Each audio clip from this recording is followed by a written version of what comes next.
Welcome to the EntrePastors podcast on YouTube. This is a show that helps pastors think, act, and thrive as prosperous entrepreneurs.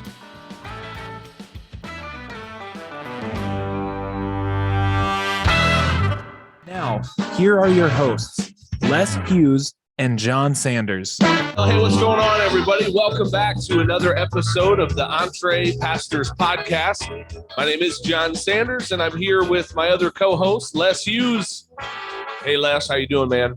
What's going on, John? I'm doing great. Good to see you again. Likewise. I have a bit of a head cold today, so today's show is being brought to you by the Halls of Medicine. Remember those commercials for Halls cough drops? Was that a thing in Alabama? No doubt. Take your pick, man. There's a bunch of them. Yeah, well, forgive me for having a nasally sound here today, but we'll make it through it. So a lot of exciting things going on in the EntrePastors community, Les. A lot that we're looking forward to in our membership with our mastermind. Today on this episode, I want to go a little deeper into something that we talked about a few weeks ago within our EntrePastors mastermind. And maybe the way I'll frame it, we're going to title this episode, How to Increase My Capacity as an EntrePastor. And I think the way I'll approach this conversation is to just say this.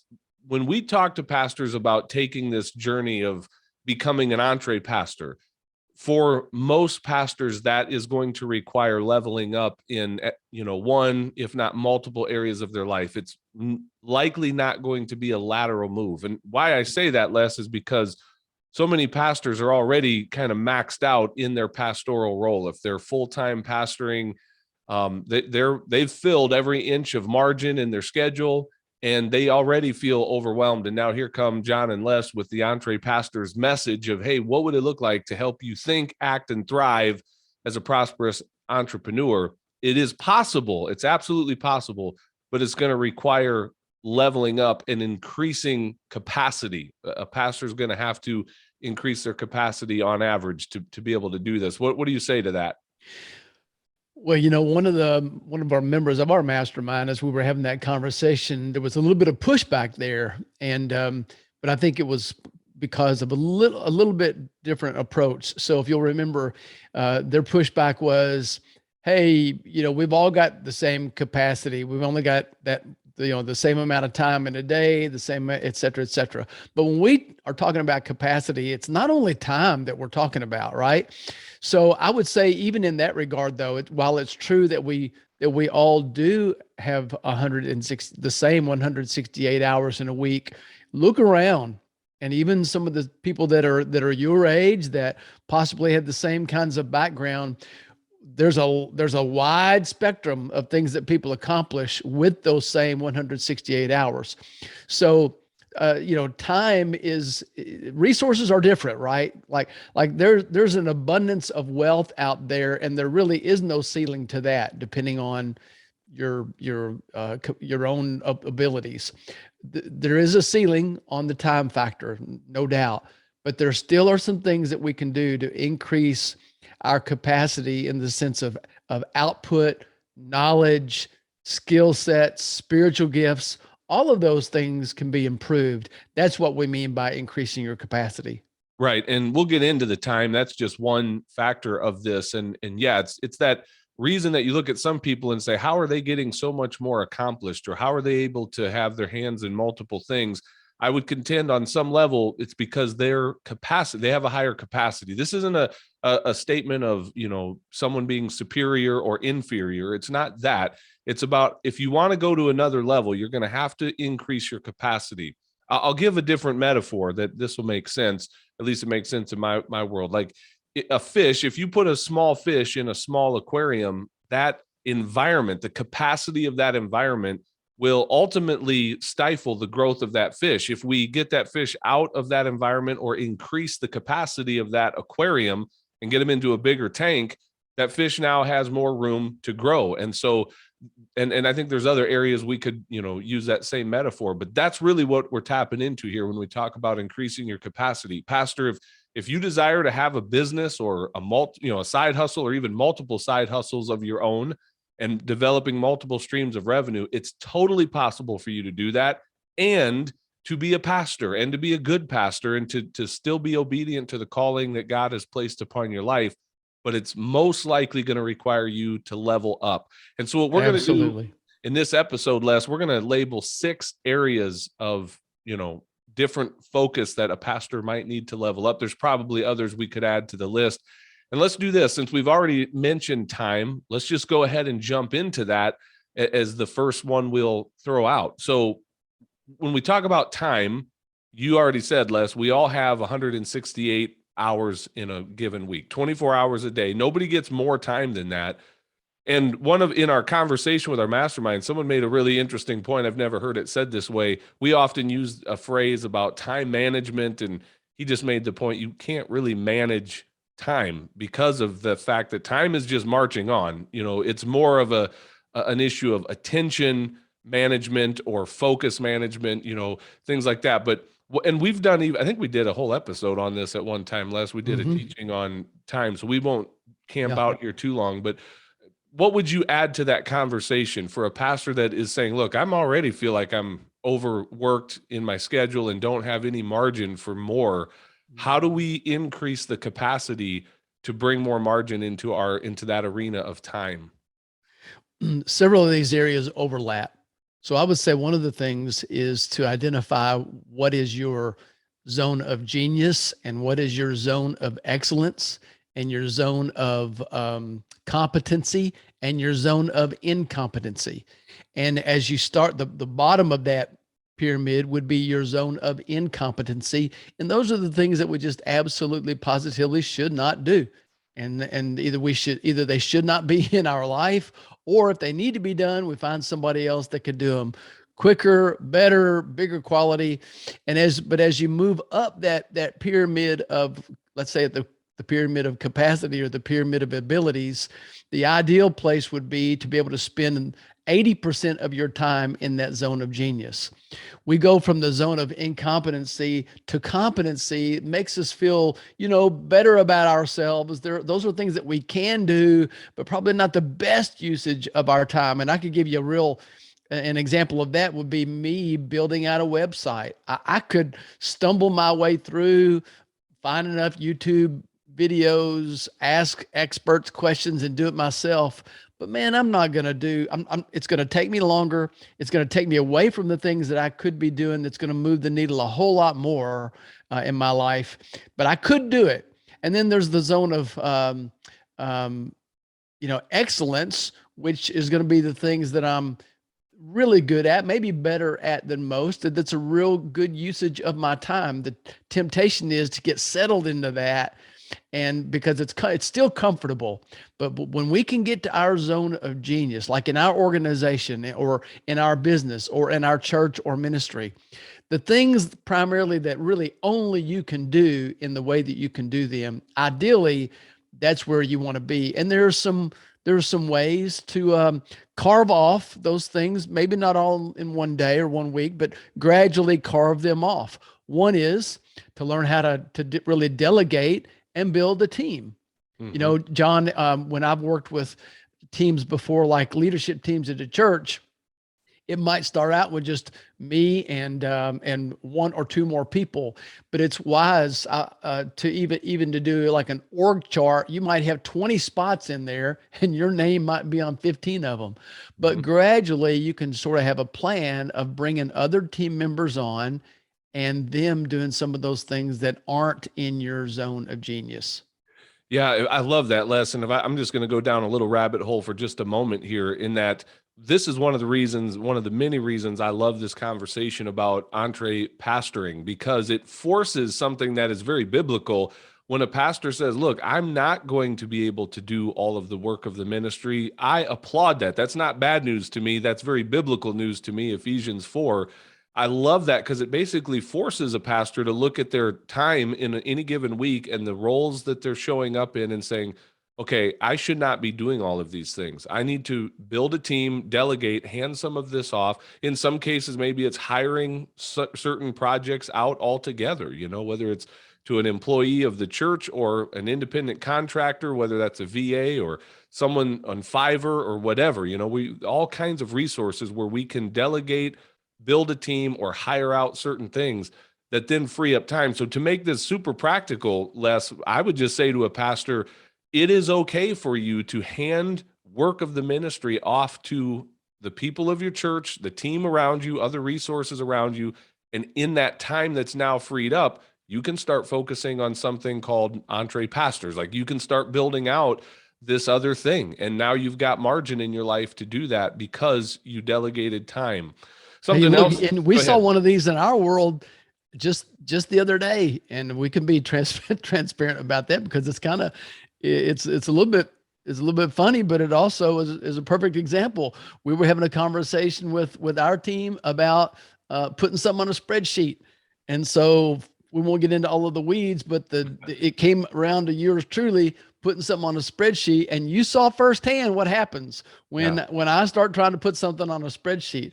And I know the need for it. I know the value of it, and I can read them. And I like, once they're done, being able to look at them and, analyze the data and get that information. But I just know that I'm not the best person to do that. And it's the drudgery to me. But there are some people, John, believe it or not, this is incredible. I know there are some people that wake up in the morning thinking about how awesome it is that they can build a spreadsheet that day. Yeah, they have their devotions with shoot me now. Yeah. Les had one job to do on a spreadsheet, and he broke it the first access he had to the spreadsheet. But full disclosure, I informed people that was going to happen. You warned us how bad you sucked, and you proved it immediately. So, no, but that's a good real illustration of that. And something else that came up in our conversation in the mastermind around this area of time is learning to eliminate distractions. We could go deep into this of the digital age in which we live, and just the constant interruptions of dings and noises and emails and texts and Facebook messages and all of that. That there's real things we can do to eliminate those distractions and to create, blocks of time where we can really focus and leverage the time to the best of our ability. When it comes to calendar work, to put the big rocks on the calendar first, like to take these things that are really important. Because what happens for most pastors in this arena of time, we're not intentional as well as we should be. And then everyone else fills up our calendar for us. And we just spend our days reacting to everyone else's agendas. And it feels like we're doing busy work because we're busy, we're tired, we're overworked, and we're never bored sitting around wondering what to do next. But we are not the ones taking control of that calendar and blocking out time and saying to the people we're leading, hey, listen, I'd love to meet with you, but it's going to have to be at I've got an already scheduled appointment on my calendar. And it's an appointment you put there to work on your EntrePastor thing. I want you to have permission to do that so that you're not sitting here trying to figure out, where am I going to add this to my already busy list? You need to get some of that stuff off of your calendar. This is how we increase capacity in the arena of time. Anything else you want to add to that, Les, before we move on? No, let's go to the next one. All right. So the next one's simple, and we're going to be preaching to the choir on this because I think pastors generally do a pretty good job of this, but it's knowledge. Like if you're going to level up, you're going to have to learn some stuff. There's some information you probably are lacking right now that you're going to need to get to that next level. So how do we increase our capacity in the arena of knowledge, Les? Well, I think one of the things one of the first steps is to acknowledge the fact that we are not all created equal in this regard. There's no way that I know that I don't have the same IQ as Elon Musk. It's not realistic for me to think that I can think in the same way that he can, accomplish some of the same things in the same way that he has. But that's really irrelevant, right? Because even going back to the things that Jesus taught, there are some 10 talent people, there are some 5 talent people, there are some 1 talent people, and that's okay because God knows how he created us, but it's all about what we do with what we have. And fortunately for us in this regard, most of the things that we need to know and know how to do are learned skills. Like we can build on the things that are innate to us or things that have to do with your personality trait or your DNA and build on those things. But there are many, many things that we want to accomplish are learned skills. You can have a mentor teach you how to do something. When we were recently completely renovating a house, it was all I could do to, take a screwdriver and get a screw in the right place. But by the time we were finished, because I watched the people that were working on it and I educated myself and I asked questions, I got pretty decent at do it yourself. And a lot of the things that I'm looking at around here are things that I did. It's very gratifying. Mhm. But so a lot of the things you want to accomplish, listen, it's not, this, John, it's not luck. It's not who you know all the time, although that can help in some ways. But hey, guess what? Go meet them. Introduce yourself to them. Serve somebody. And that way you can even build those relationships as well. So most of the things that happen, man, they're not accidental, right? And we can intentionally build a knowledge base according to really what we want to accomplish. A lot of those things are learned skills. Yeah. And again, this comes pretty natural to most pastors. If someone were to say, well, how do I increase my knowledge? Well, okay, I'm going to go to the obvious ones. It's reading books. Most pastors are readers, but I harp on this all the time. If you're a leader, you should be a reader already, but not just reading. Some pastors need to honestly put down the church books for a little bit, get out of the theology for a minute, get out of the church leadership and church growth, and actually expand into some other arenas of finance and business and other biographies of people who have led in different arenas. So I would challenge you to broaden that base. I read a quote the other day in a book. I came across this quote that says, there is little difference between the man who can't read and the man who won't read. They both result in ignorance. I love that. I'm going to put that on my social media one of these days. But, again, most pastors do a pretty good job of reading. Another huge arena for me that I have increased my capacity in terms of knowledge has been through podcasts, the very medium that we're speaking into right now. Les, I love podcasting. I'm very biased toward it because I think it's such a powerful way to learn and to hear different voices on just a whole array of subjects. It annoys me, and maybe it's because I am a podcaster, but it annoys me when I run across people who don't even know what a podcast is or have no idea how to listen to one. I'm like, there is a world of information that you are just completely oblivious to because you haven't tapped into this resource of podcasts. So again, if anyone's listening to this, I don't need to harp on that too much because they already get it. But, what are some other ways that we would encourage somebody to increase their knowledge capacity? Well, we have the world at our fingertips. You don't have to go to a library. You don't have to get out a set of encyclopedias that's already dated by the time that you look at it. There's no lack of knowledge in the land. We also, you and I both have been in, we've gotten and invested in ourselves by getting courses, by sometimes going to physical conferences or by attending virtual conferences. Sometimes you can actually probably get more capacity in a quicker way by doing that. But all those things, anything that somebody who's already been to the mountain can help you get there, then go for it. Yeah. And one side note I want to say to that too is most of those things there's going to be an investment. It's not a huge investment much of the time. Maybe for courses and conferences, a little bit more, but books and podcasts are free or next to free, but there's still a financial investment there. And I just want to throw this out. Pastor, if you want to increase your capacity, you're going to have to invest, and it's money well spent to bypass some of those lessons that you're otherwise going to have to bump into and learn yourself the hard way. If you can just pay someone for the years of their knowledge and experience where they can put you to the front of the line through their books, through their courses. And that's back to having an abundance mindset, right? So it's investing in yourself. $100 a month or $300 or $500 a month, that sounds like a lot, but it only sounds like a lot if it only is a lot if you're throwing it away or if you're wasting it.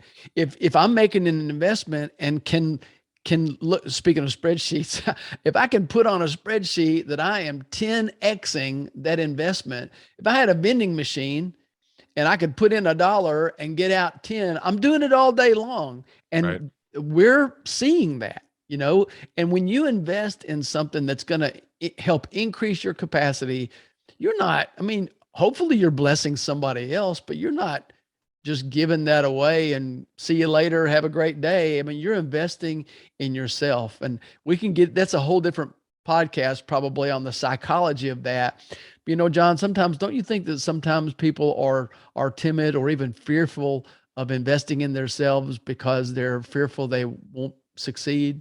Absolutely. And I think it goes to what you just said. It's kind of a scarcity mentality that instead of seeing this with abundance and all of the possibilities of what could happen if I make this investment into myself, we approach it with this mindset of I'm wasting this money, I'm losing this money, I'll never see this again. And there's so many other things it could go to. So I don't know if I want to lose this money on this conference, this course, this book, whatever. So Aren't we glad that farmers don't have that mentality? absolutely. Absolutely. I'm And gonna again, keep this sack of seed in the silo because I want to keep having my seed. Well, if you do that, there's no harvest. yeah, and this is biblical stuff, Les. It really That's is. right. Like it is biblical. We plant, we sow, then we reap. Like we can't reap what we haven't sown. And so that whole topic of increasing our capacity through knowledge and being willing to pay for that wisdom is very much a biblical concept. And that leads to another arena that I want to mention here in terms of another area where probably most pastors are probably going to have to put some focus on increasing their capacity, and that's in the area of finances. Now, this may not apply to everybody, but even my own life, my own journey, Les, I look back at where I came from, the family I grew up in, being in and around pastoral ministry my entire life. There is a lot about money I was never taught, about how money actually works. And so for me in my adult life, I have had to increase my capacity. I've had to learn to think with more zeros on the end of things. And this is one of the things too I love about helping pastors become entrepreneurs. I think it gives pastors more credibility in the eyes of many of the business people within their church when the business leaders can look at their pastor and say, "Oh, they get it. Like they understand the world I'm in." I think a lot of times pastors come to the business leaders with our hands out going, "We need some of that money because we know you're making it. We're not making it very much. We don't understand how this works very well." And I think we can do a better job as pastors in that arena. And so we need to level up when it comes to learning how money works and turning up our own financial thermostat. And, what do you say to that, Les, to those pastors that have kind of just been brought up in and around that scarcity thinking? And so it's so easy for us to just see such limitation and not really even expand our mindset to thinking about what would it look like if I actually was wealthy? What would it look like if I actually had assets that were producing income and cash flow for me? Like, speak to that pastor that's just getting going in this arena who really does need to level up. Well, I would start by being honest with yourself and going back and recalling the conversations that your parents had about money that you heard and that they maybe even had with you about money. I know that I had to come to a point when our kids were little, I would hear myself or at least be tempted to say, we can't do that, or you can't have that because we don't have the money or we don't have money. Well, when you tell a child that who doesn't have the world experience that you do, what you're saying is that would not be a wise purchase for us right now. It's not that you don't have any money. You've got money. You got money to pay the mortgage, to buy groceries, to buy gas for the car. It's just that you're choosing not to spend a portion of your wealth on that. And that's not something that you might be able to have a mature conversation with a 6-year-old on that. But those are things that we probably shouldn't say. Something else. My wife and I have a kind of a running joke, is I guess a running joke, where if we look down and if I see a quarter in the parking lot as we're getting into the car, or a dollar bill, blowing across the parking lot somewhere, I'll grab it and say, "Look at this. We're money magnets." I mean, we can't help it. It just runs to us. And we laugh at that, but that is a much, much better mindset than, well, money doesn't grow on trees and all the stuff that we tell ourselves that they just put us in an unhealthy spot when it comes to having a proper attitude toward wealth. It's a tool. It's a great tool. It's a terrible God. But I would say if you think that you have blind spot, well, let me back up. I was going to say, if you think you have blind spots, have some conversation with somebody who can be honest, that you can trust, who can be trusted, who won't be glad to have these conversations, to be critical of you. But I would say everybody has blind spots. Sure. So find someone that you can trust in this area that loves you. It may or may not be somebody. If you're leading a local church now, it might not be somebody that's there now, but find somebody that you trust and that you respect in this area, and say, hey, can you talk to me about how you feel about money, about how you treat money? So another thought that just came to me, John, is that I was listening to someone who does know a lot more about this than most people, I think. And she was talking about treating money or wealth as a friend. Hmm. And what you do with your wealth, we do some pretty stupid things with wealth sometimes. Mm-hmm. And especially when it comes to waste, or what we invest in. And her statement, I'm paraphrasing, but her statement was, would you treat a friend the way that you just treated your money? Hmm. Like, respect it. Now, I know it's an inanimate object. It's not got a persona, but treat it as if it did. And you'll be more respectful of it and more careful of what you do with it, and make wiser investments, probably. That just came to my mind. But I remember when she said that, and I thought, wow, that's really pretty good. I love that. Something I've often done with pastors is challenge them. If you want to turn up your thermostat in this arena and increase your capacity, just imagine for a moment what it would be like to triple your income. Whatever your income was last year, 3x that in your mind right now. Then I'll challenge you to go even further, 10x that in your mind. And just what comes up inside of you, like, do a little bit self-assessment, some check in there, like what emotions bubble up with that. Is there some negative thoughts that immediately come up of like, oh, that could never happen, or I don't want to be one of those evil rich people? Like, you'll start to see some things, and some of those blind spots might start to kind of come to the surface when you're like, man, what would it be like if I actually had that kind of income? What would I do? How would I invest that? How would I use that? And so anyway, I just, for a pastor that for their whole life has really been in that, maybe lower middle class to poverty level, which is not that far out for most pastors. I just want to challenge you. You can do better financially, and it doesn't all have to come from the giving of your church. That's where I think so many of us as pastors just quit, because we're like, man, I know I'm never going to be rich. I'm been called to pastoral ministry, and so money's never going to be a problem for me to have to worry about what to do with this abundant wealth. And so through this platform, we want to challenge pastors. You can increase your wealth. You can do much better financially than maybe what you ever thought possible, but you're going to have to increase your capacity to do that. Turn up that financial thermostat, learn how money actually works, learn what wealth is and how to build it. And we can help you do that. We've got pastors in our community that are doing that very thing, and we want to help you do that. So how about if we make this statement, okay? Pat, if you're a pastor, if you're a ministry leader, or have that in your background, the best ways for you to increase your income do not include begging for a raise. I like that. That brings up a lot of emotion in many pastors, because the thought of, man, to ask for a raise, to beg for a raise, man, I don't want to go sit down with the board and have that conversation. Half of them already think I make too much anyway to work my 1 hour on Sunday, and that whole thing, right? Easy. Yeah, right. It hits close to home, doesn't it? But we know the truth that I'm working way more than 1 hour on Sunday. I'm providing value. So yeah, we want to just help you bypass all of that. Let's just go make some money and build some wealth beyond the four walls of the church. I'm not saying some pastors shouldn't go ask for a raise. Maybe you're severely underpaid, but that's not really our plan here. Our plan is to help you build wealth that's coming from other places anyway, not just from the giving of your people. So let's go to another area that we need to increase our capacity. Right. A lot of these are really linked together, Les, but the next one that I would throw out is our thinking. Like, some people flat out just think small.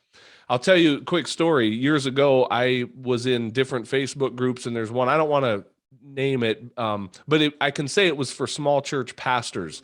but I so often wanted to like rename the group and call it Small-Minded Pastors, because I got so annoyed with so many of the comments that I saw from these pastors. And this was more in the church space specifically, just talking about church growth and what's possible. And I just got so annoyed with the small thinking that is representative of so many pastors. And so if we're going to level up and have the capacity to be an EntrePastor, we're going to have to learn to think bigger. What say you? Yeah, well, it all starts with the thinking, right? As a person thinks within himself, so is he. So I would say again, enlist. It's just healthy to have. It doesn't take many, but one or two people that you can trust who love you. And I want to keep coming back to that because they really need to genuinely love you, and have these conversations where you can ask them, do if you hear me saying things that are small thinking or things that show a lack of faith on my part, would you please just lovingly call me out? Love me enough to tell me the truth here, because you might not see it yourself. It may be a blind spot for you. Yeah. And I think that's the power of what we're going to talk about next, getting around the right kind of relationships where people can help expose some of those limiting beliefs that we all have. I mean, we all have those limiting beliefs. But one thing we talked about in our conversation with our mastermind, and I preface it by saying this will make some of you nervous because some of you are going to say this sounds really woo-woo and out there. But again, I honestly think this falls back on some biblical principles, and it's what we might call daily affirmations. Like if you want to learn how to increase the capacity of your thinking and learn to think bigger, I have found for myself personally that the discipline of having daily affirmations, statements that I affirm and speak over myself and hear my mouth declare certain things, actually has the power for me to start believing those things, for my reality to start matching what I'm hearing myself say. There's a lot of science behind how our subconscious mind works. And if we constantly talk negative, like I'll give you an example, Les. I was on a call a while back with a pastor doing a coaching call, and he has a really great business. I won't even say what area it's in because I don't want to expose him or embarrass him, but he said, so he's got a great product, a great service that he's providing, but he says, I hate sales. I hate the sales part. He always gets weird when it comes to the time of making a sale and closing a client, even though he's serving these businesses really well.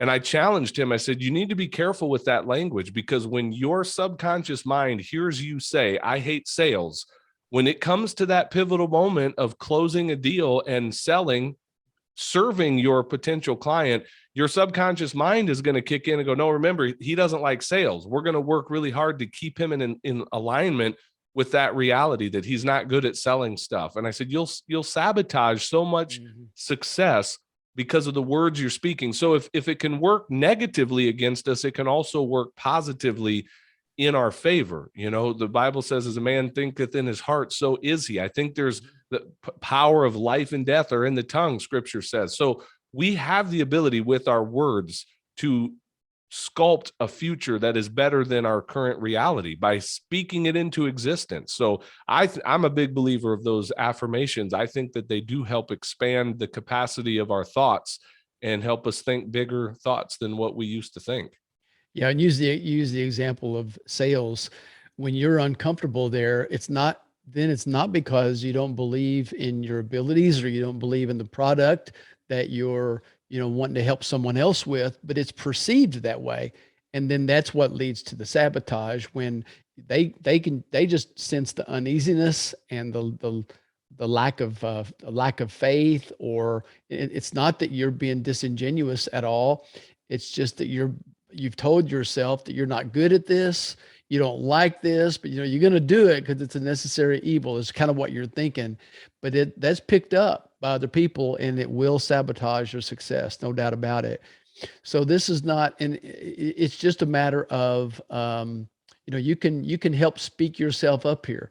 And there's a reason that professional athletes and high level, high performing individuals have this practice. Okay. It's not new agey. It's not worshiping crystals. It's just speaking the things and seeing the things and believing the things that we believe are going to help us reach our potential and help those goals and dreams come true. Yeah. So we want to help pastors think on a higher level and think bigger. Yeah. And another way, Absolutely. again, I said all of these are related. So we'll move on to our fifth of the six areas we're going to talk about. The next one is relationships, that we really need to be intentional about the relationships that we choose to be in and the people we choose to be around. Now, sometimes we don't always have full control over everyone that gets to have a part in our life, but we do have a lot more control than we often think. I think sometimes as pastors, we get stuck in some really toxic relationships because we've bought into this limiting belief that says, well, I'm their pastor. I just have to spend, they need as much of my time as they can. I think all of us, don't name names right now, Les, but we can all think of people over the years in our ministry that have just been those, what John Maxwell calls high maintenance, low functioning people.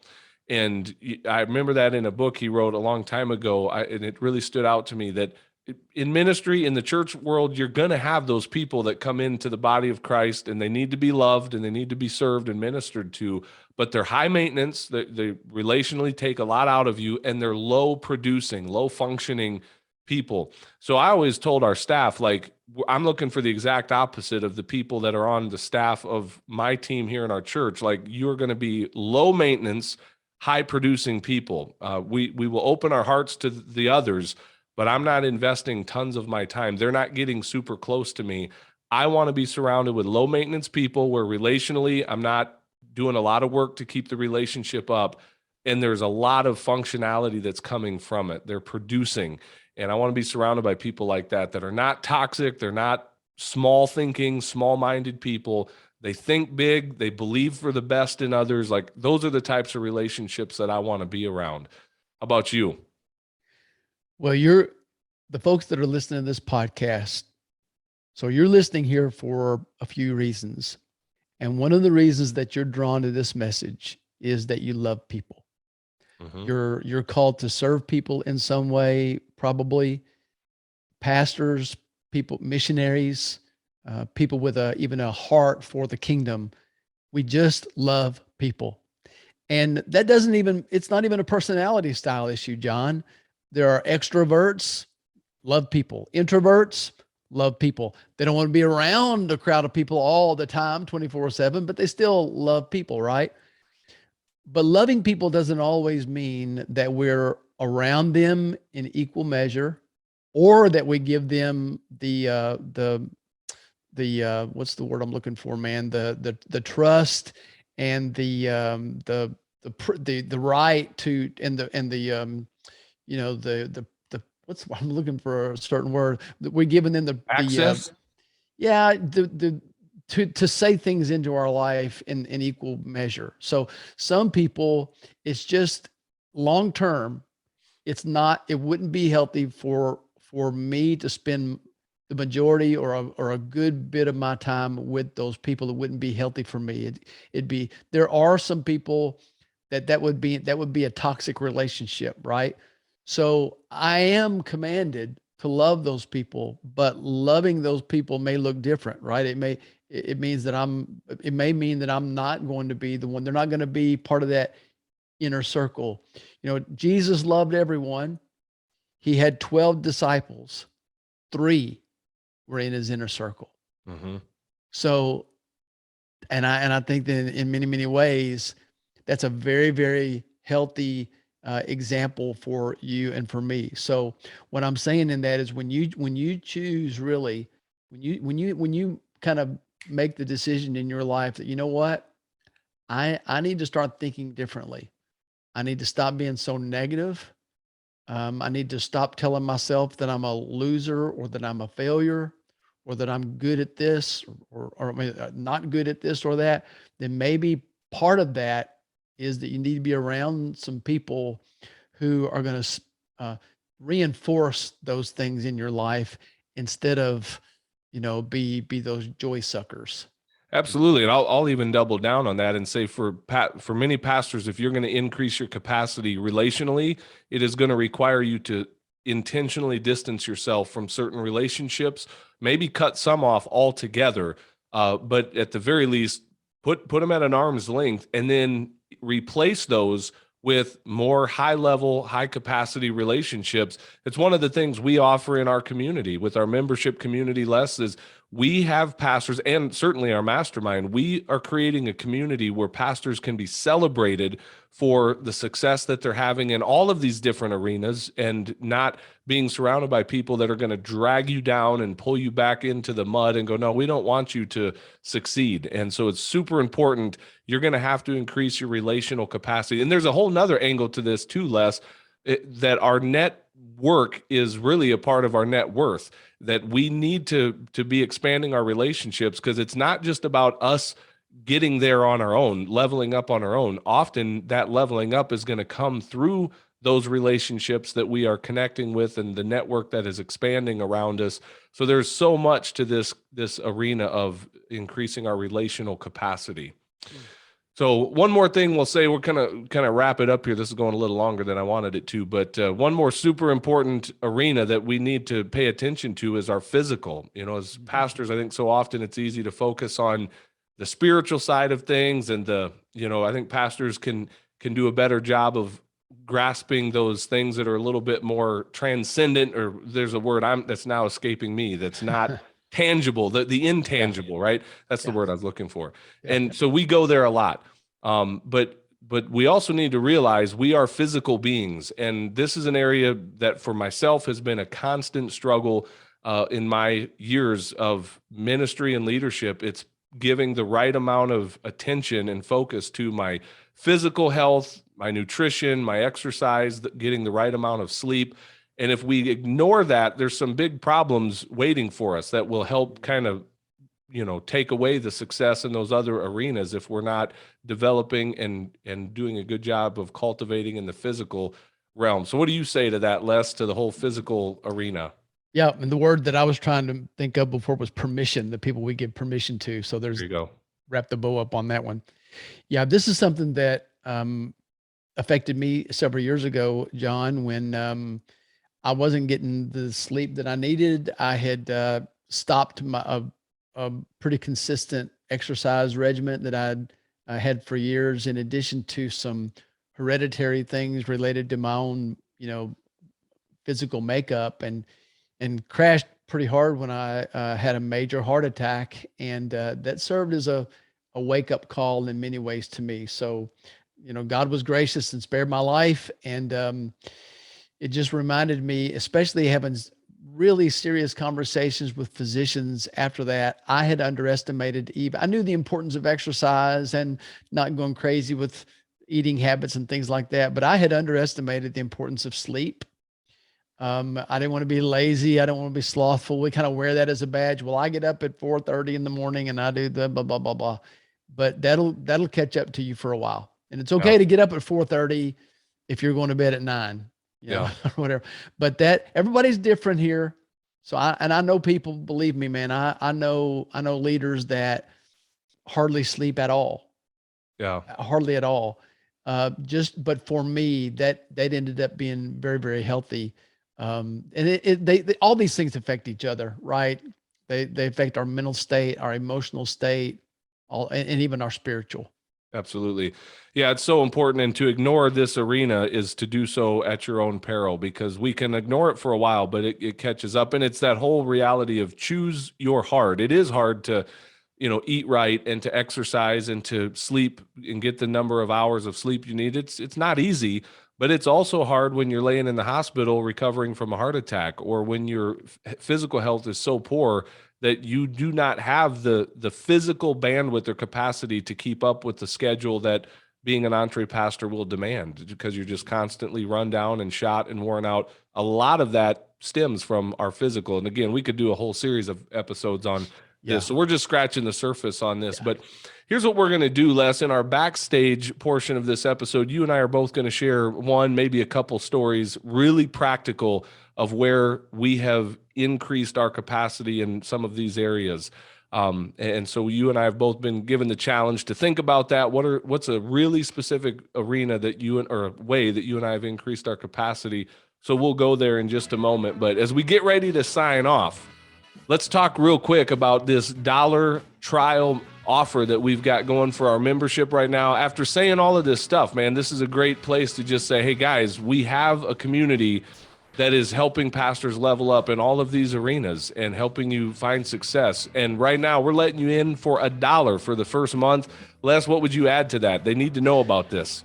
Yeah, well, I would never go and buy a home without looking on the inside and checking it out. And some people, that's a wise thing for them to do, to make an informed decision. And one of the ways to do that with the membership and all the content that's in our membership is to actually get in there and look around. And you can do that right now for $1 for the first month. So it's normally much, much more than that, but still a great value. But that $1 is really a no-brainer. There's no strings attached. You can certainly say after that first month or even after that first week, I'm out. But make an informed decision. Go in there, take a look around, and we're comfortable enough, John, with what's in there to let people come in and take a look. And I believe that they'll like what they see. So that's EntrePastors.com/trial. There you go. We'd love to have you in there. And if you're listening to this at the time of the release of this episode, we've got our next weekly or monthly Q&A in our membership coming up. Our live Q&A is on Tuesday, April 12th, I believe. So we'd love to have you jump in and be a part of that at 7 p.m. Central Time. And you'll have access to me and Les and others in the membership community there. So come on in, check it out. We'd love to have you. Guys, thank you so much for taking the time to listen to this episode. We would be super grateful if you would be so kind as to leave a rating and review on whatever platform you are consuming this podcast on. Help us get the word out to more pastors. We would be very grateful for that. So all the best to you, Les. Nice hanging out with you, man. I'll see you backstage in a few minutes. All right, John.